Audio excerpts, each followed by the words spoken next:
Welcome back. The newly elected president of South Africa, Cyril Ramaphosa, will have to tackle major issues from rebuilding investor confidence to reviving the economy in the wake of Jacob Zuma's tenure. Zuma resigned on Wednesday. His time in office has been marred by corruption, allegations, political scandals, and policy blunders. As the nation reels from the developments, let's take a look at some of the major issues Ramaphosa will face as the new president of South Africa. I'm being joined on the show by an emeritus professor in sociology at Wits University in South Africa, Professor Roger Southall.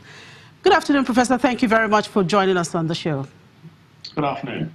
So while South Africans continue to bask in the euphoria of change and the polity, what key areas of the economy do you think the new president should make his top priority as he begins work? I'm not quite sure what would be the very top priority, but he's certainly got a whole list of priorities he's got to pursue. I think in his State of the Nation speech, which was extremely articulate and was a great boon to this country after the Zuma years, he indicated the great importance of restoring investor confidence, restoring economic growth. And he listed a whole list of things which were necessary to do. I think one of the major issues at the top of the list is restoring credibility and financial viability to the state-owned enterprises, which have been systematically asset stripped under the Zuma government. And related to that is the need to bring down the level of government debt. The problem for the government is that the SOEs have been losing money. They've been turning to government to back them up. They've got lots of outstanding loans to governments and to international creditors. And if they can't pay their debts, then they're going to go bust, and that debt's going to roll onto the government itself, and then the government's credit rating is going to go down. So it's a whole pack of cards which could collapse. Yeah, right. Just as you said, in November 2017, Ramaphosa had outlined an economic plan aimed at generating jobs and economic growth and tackling inequality. Now, the plan set a growth target of about 3% for 2018, rising to 5% by 2023. Do you see him achieving these targets? It's difficult to tell. It obviously depends quite a lot on the international situation.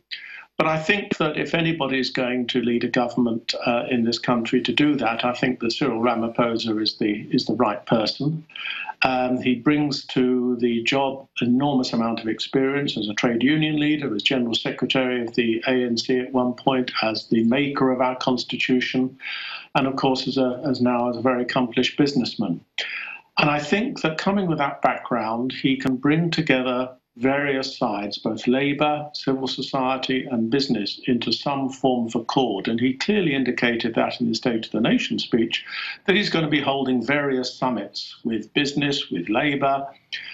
He's going to bring together a presidential economic advisory council. He comes as a great unifier. And so if anybody's going to have the credibility which is needed to attract international investment, Cyril Ramaphosa's the man. Whether we get up to 5% or not, I'm not sure. But I certainly think we'll see an improvement on the present dismal rate of just over 1%. Certainly, and he mentioned in his speech also the rising commodity prices internationally, and that's going to be a considerable assistance to our country. All right, Professor, if you will recall, Fitch Ratings and S&P Global Ratings cut South Africa's debt to junk. That was in 2017. This was after Zuma fired Nala Nene and then Pravin Gordhan as the country's finance ministers. Moodys Investor Service put the nation on review for a downgrade. That was in November. And, of course, it's due to deliver its assessment in March. What do you think the president needs to do at this time to stop this downgrade? Well, I think we may see some of the answer this coming Wednesday when the present Minister of Finance, Malusi Gigaba, gives the annual budget speech. And I think what we're going to see in that speech is a firm indication of where the government is going to go, both in the short term and in the long term. In the short term, the government simply has to address the growing indebtedness in our country, and there are indications that he may increase the value-added tax from 14% to 15%, as this is a surefire way of cutting into the government's present deficit. And that's not going to be widely popular, but I think that it will show the seriousness on the part of the government. But I think in the immediate future, he's got to bring down the debt. He's also indicated the importance of bringing to an end the disputes with the mining industry over a proposed new charter for the mining industry about transformation, which is very important, but it's been an impasse for the last year or so under a Zuma-appointed Minister of Mining, who seemed to be in the hands of the Gupta family, of whom you've doubtless heard quite a lot in Nigeria. Okay, Professor, just a quick one before I let you go. One of the challenges facing the new president is the free tertiary education initiative that Zuma announced before his resignation. Now, there is no budget for this plan. How will Ramaphosa address this issue and secure the fund to help tertiary students? Well, the easy answer to that is with difficulty, I think.